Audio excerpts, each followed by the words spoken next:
The third incident is the NATO strike yesterday on June the 20th on a command and control node in Simone, which is west of Tripoli. In the early hours of Monday morning, NATO carried out a precision strike using precision-guided weapons on a highly significant command and control node in the Simone area near Zawiya.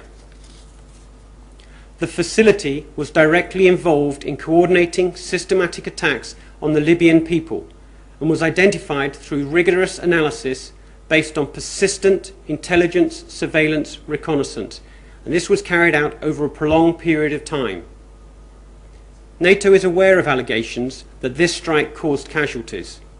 That is something we cannot independently verify, but I say again, this was a legitimate military target, a high-value command and control node used to coordinate attacks against civilians.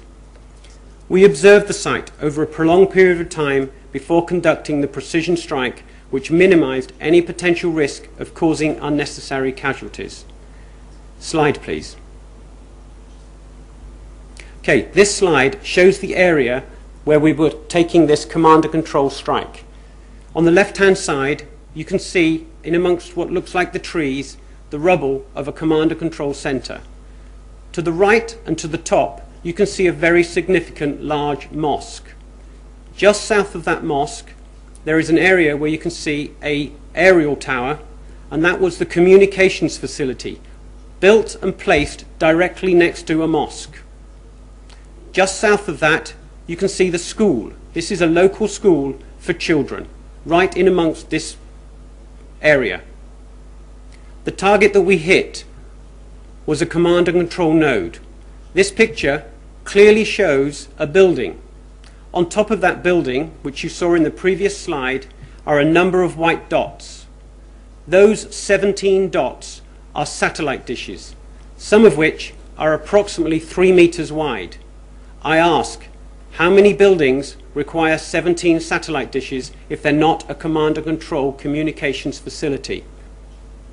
This slide shows that same area after NATO strikes. It is no longer a command and control center. Okay, following our strike on the communications facility right next to the aerial, you can see there was no damage caused anywhere near the mosque or the school. Precision guided weapons were used to take out a command and control node, a high value target which needed to be removed from the battle space. NATO used precision weapons to carry out this strike.